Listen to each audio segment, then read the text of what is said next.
Sada kada smo te malo podstakli da razmišljaš o investiranju, važno je da shvatiš kako to zapravo funkcioniše u praksi.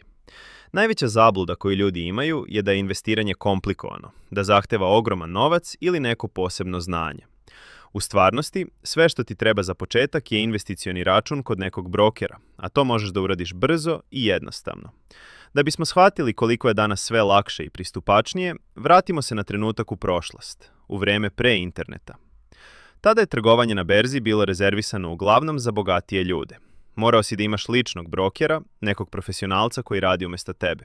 Da bi kupio ili prodao deonice, morao si da ga pozoveš telefonom, objasniš šta želiš, a on bi izvršio transakciju. Za svaku takvu uslugu plaćao si visoke provizije, često i $100 po trgovini.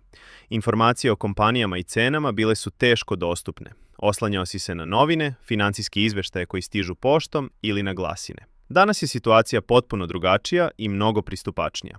Postoje online brokeri i investicione platforme koji su posrednici između tebe i berze. Ti kod njih otvaraš investicioni račun. Ceo proces možeš da završiš sa telefona ili računara za manje od 10 minuta, često potpuno online, bez papira i odlaska u filijalu. Provizije su danas svedene na minimum ili čak potpuno ukinute kod mnogih brokera.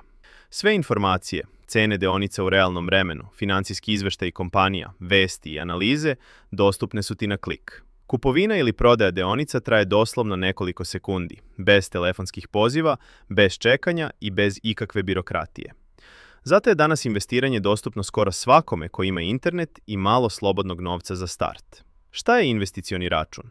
Investicioni račun je sličan običnom bankovnom računu, ali je posebno namenjen za kupovinu, držanje i prodaju financijskih instrumenata, poput akcija, obveznica i investicionih fondova, kao što su ETF-ovi. On ti omogućava direktan pristup financijskim tržištima, a brokerska platforma izvršava tvoje naloge za kupovinu i prodaju.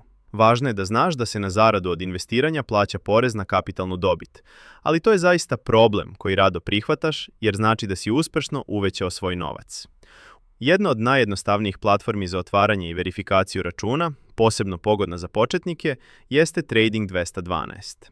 Trgovanje akcijama i ETF-ovima na ovoj platformi je bez provizije, za razliku od nekih drugih brokera gde plaćaš naknadu za svaku transakciju. Interfejs je intuitivan i dizajniran upravo za nove investitore, a minimalni depozit je veoma nizak, samo od 1 do 10 evra po dolaru, zavisno od valute.